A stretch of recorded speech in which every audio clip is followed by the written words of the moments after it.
So I wanted to advise you in advance before we came forward, and as I said, will be shortly. Ambassador, will you take questions, sir? Thank you. Thank you, sir. Eric Shawn, Fox News. Ambassador, when will Vladimir Putin stop his war crimes? When will you stop this obscene assault against Ukraine? And will Vladimir Putin surrender? And what? Will Vladimir Putin No, surrender? I heard the first part. And what's surrender what? Surrender your assault and barbaric war against Ukraine. Will you stop in the sake of humanity? When the goals of the special military operations are achieved, it will stop. It was announced from the very beginning. I must tell you that I appreciate your humane approach, but I didn't see that humane approach. In all these 8 years, when Ukrainian forces, Ukrainian armed forces and radicals were shelling and bombing Donetsk and Lugansk without any reproach, basically any reproach from the international community, from the no comments from the UN officials on that issue.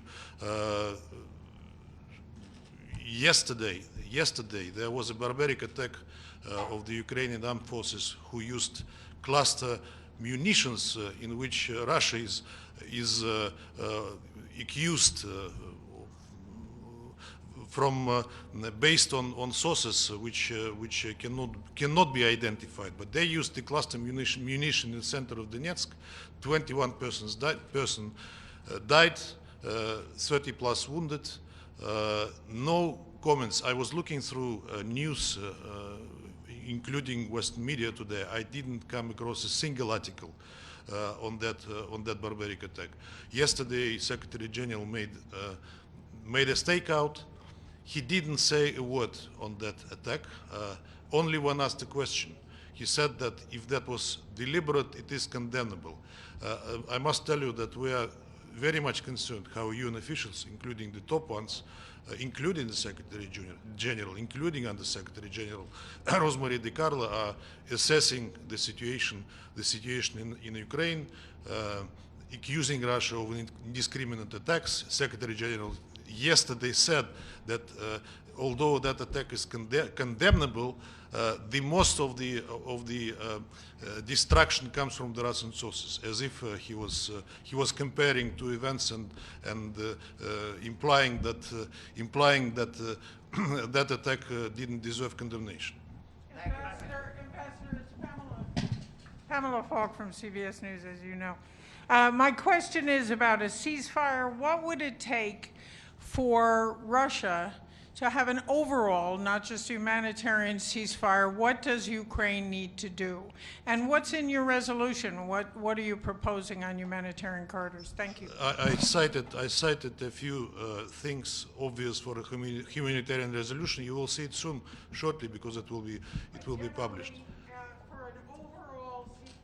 For an overall ceasefire. Negotiated ceasefire. Of course, it should be negotiated, and the ceasefire will take place when conditions that were put forward by Russia will be implemented, and they are very well known. And could you just lay it out what those conditions are?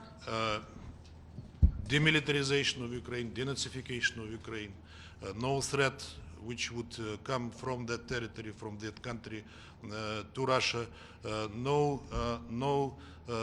joining NATO. President Zelensky announced just a few hours perhaps ago that he understands that Ukraine will not join NATO, citing in particular his disappointment with the way NATO reacted, but the goal of Ukraine joining NATO is in the Ukrainian constitution, so it should be dropped from there first and foremost.